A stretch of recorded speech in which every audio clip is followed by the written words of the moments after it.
Teachers give homework to students assuming that they know exactly how to go about doing this particular job of doing a homework. However, I have found that students perceive homework as a job, like a waiter having to carry the plate to the patrons, or like the cleaner having to clean the room, or even like the worker having to manufacture a widget to be sold. Somehow the students get it all wrong.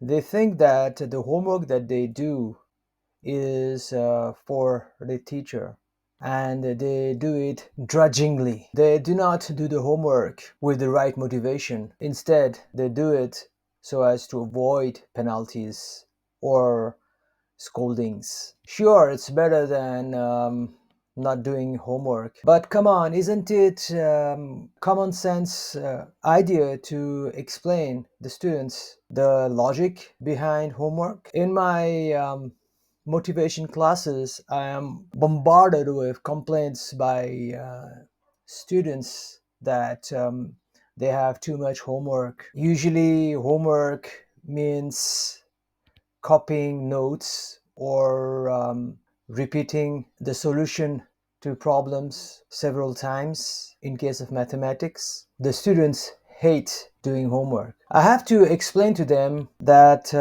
they are not understanding the truth behind homework. Instead, they are believing in a delusional concept of homework. So I spin them into a rhetorical argument. I ask them, do you think that your teacher or the college is going to sell the homework that you have completed? Obviously, the answer is no. But they start to open their eyes to the fallacy in their own delusional logic. Then I ask them, does your school or college benefit by having you use lots of paper or notebooks? I mean, do they own factories of notebooks?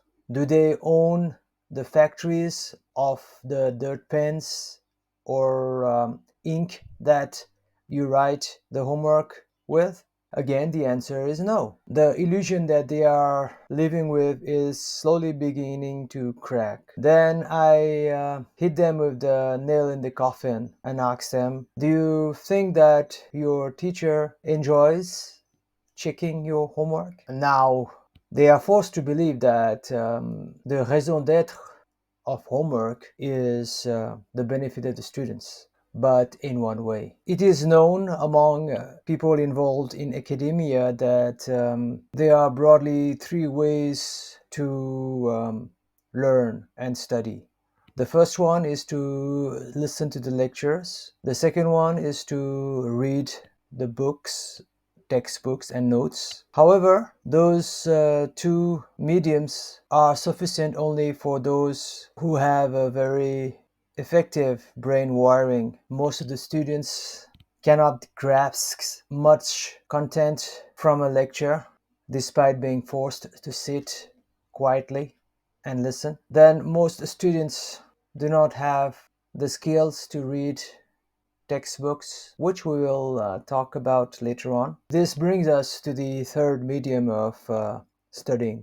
It is writing and doing homework. When the student is engaged in the process of jotting down what he reads from notes, the chances that he will learn some skills in data is much higher than in the earlier two mediums of learning. When I tell the students this logic of homework, they are convinced. Then there are some students who say that they can understand very well just by reading. For them, I give the suggestion to negotiate with the teacher on the amount of homework that they should submit as opposed to their peers.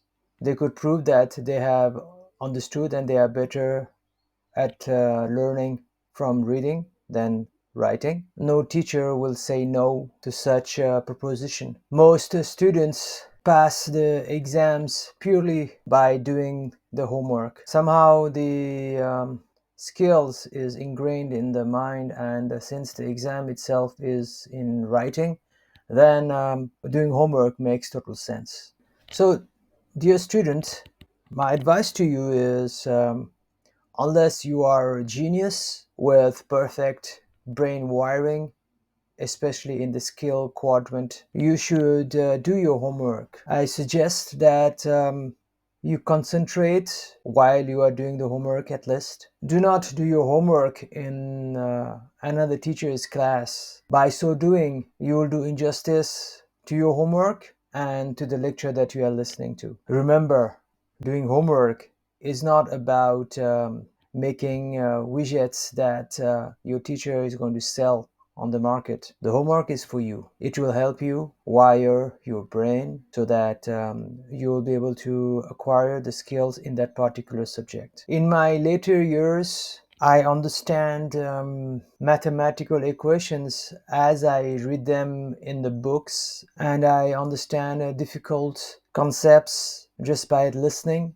to a YouTube video. I realized that it was because of all the hours I spent in doing the homework. Somehow my skill brain quadrant became so perfectly wired that I just don't need to use pen and paper to solve mathematical equations. After doing math for so many thousands of times, it just seems that the brain is wired to solve and find answers. Similarly, even this book that I'm writing is the outcome of all the notes I wrote for English, the comprehension that I did, the essays that I wrote, the grammar problems that I solved, all in my homework that I did so honestly that I'm still reaping the benefits today. In my consulting work, the ability to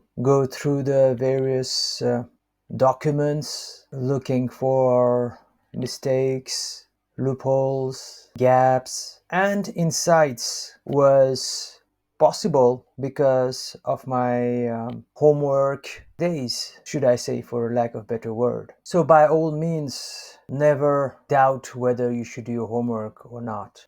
Of course, the day will come where you will be so attempt at learning from the other two mediums of listening and reading that having to write in your homework might become cumbersome and a waste of time.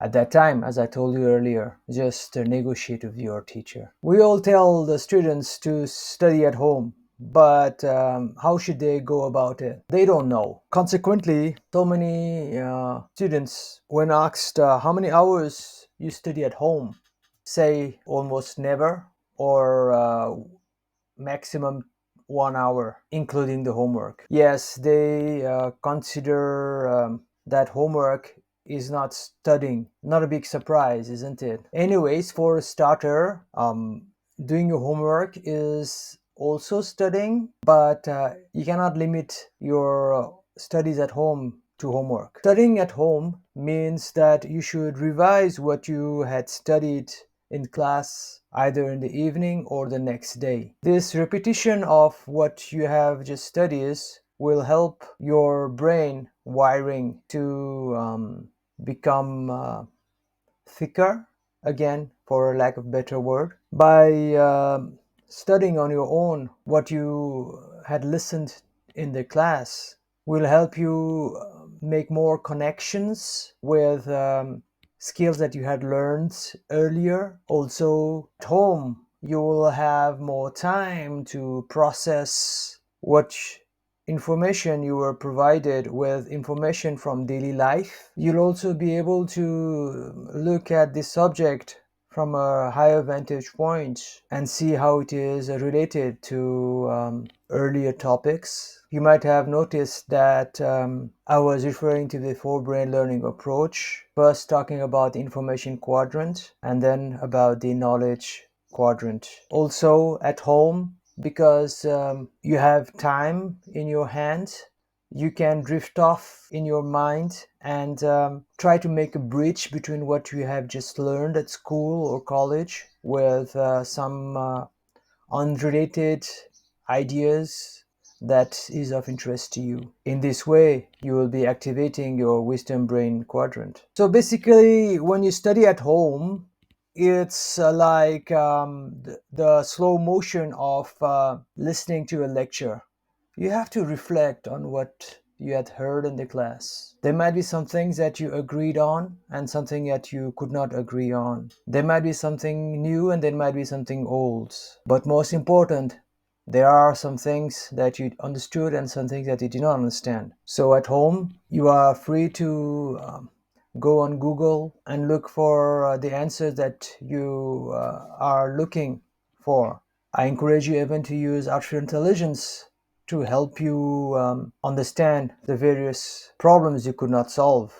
In fact, as soon as the lecture is over in school or college, the study at home or study by yourself period has begun.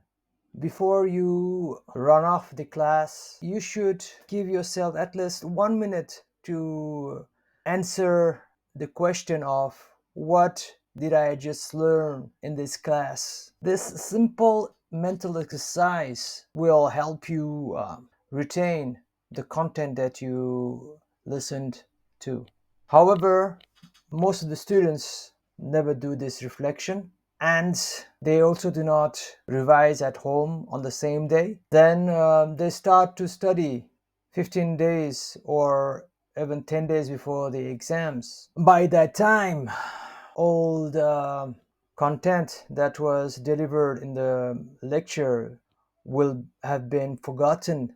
If there had been a reflection, then the brain would have wired itself in such a way that the skills that you had heard in the class would behave like seeds and they would have blossomed. So the core of studying at home is reflection. You can practice the art of reflection by doing more interesting things like asking yourself, how was your day? Then the best way to master your skill of reflection is to write a journal on a daily basis containing the activities that you have done, the thoughts that came in you, and also the feelings. And then writing about what you had learned today in the class is just an extension of your journaling process. So studying at home is about reflection and revision. Again, you can do that by just reading the notes or the textbooks, or you can write down notes or solve the problems on paper. Some students like to read out loud and listen to their own voice. It again falls back to the three mediums of learning, namely listening, reading, and writing. The choice is yours. When people study at home, they usually tend to get stuck at one point because they do not understand something. If you did not revise on the same day, then this problem is bound to occur more regularly and more intensively. In that case, do not be clogged down by what you don't understand. Instead, just make a list of all the things that you don't understand on that particular sitting at home. Then move on to other things that you can understand. In this way, you will not lose your momentum and you will not be demoralized. Thereafter, come back to your list of the things that you don't understand. Try to do a Google search, a YouTube search on those topics. Why not go for a search on artificial intelligence also? Whatever you do, get some input before you sleep over what you don't understand. Then the next day, your subconscious mind would have made some wiring that will enable you to find the answers. I highly encourage you to consult your teachers to clear your doubts. If you are not comfortable with teachers, you can still ask your friends or parents. By all means, try to understand what you have not understood. It's easy to say that we don't understand, but the anatomy of this lack of understanding is complicated. Without going into too much detail, I will just briefly describe to you this anatomy. Some people do not understand because they do not understand the words. This shows a lack of vocabulary and poor English. Then some people understand the words, but they do not understand the logic of the explanation given. It just doesn't make sense what they are reading. In this way, the first lack of understanding was due to a less developed right brain, and the next one was due to a less developed left brain. By understanding that particular word and its context, then by trying to develop the logic required to understand this explanation in the textbook, will help you improve both the left and right brain in that particular subject. In this way, you'll be able to add on more brain wiring that will increase your cognitive capacity over time. Then another form of lack of understanding comes from the inability to understand the details. This occurs especially in math problems and chemical balancing problems. The student is not able to understand because he doesn't get how the solution moves from one step to another. This is where I have found artificial intelligence very useful. In the textbooks, there will be many steps that will be omitted to save the papers of the book. However, this constraint doesn't exist in YouTube videos and ChatGPT or Gemini. So you can look for the missing link in your understanding by taking a picture of the problem at hand and running it on the apps. In this way, you will be able to fill the missing links in your lower brain or detail-oriented brain. The final part of the anatomy of lack of understanding comes with the big picture. How does this topic fits in with the other things that we have studied?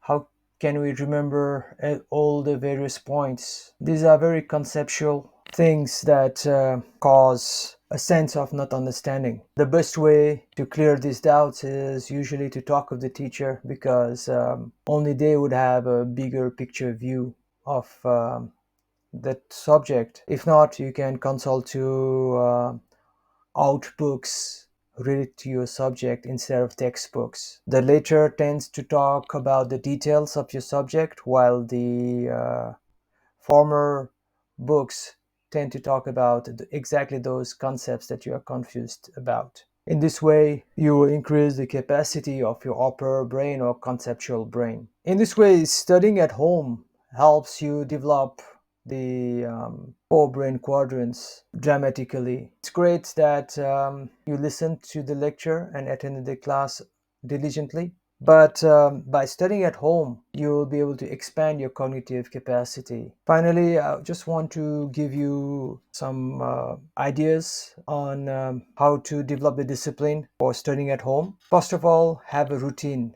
Make a fixed time to study, to use your mobile, to go out. I have referred to this book again and again many times in this book called The Power of Habits. So I encourage you to go through it so that you can develop the habit of studying at home. Basically, what you need to do is design the habit of studying at home. The best way is to have an alarm set in your mobile at the time of studies that will act as a trigger. Then make sure that your desk is neat and tidy. It should entice you to sit down and study. Preferably, do not study on your bed.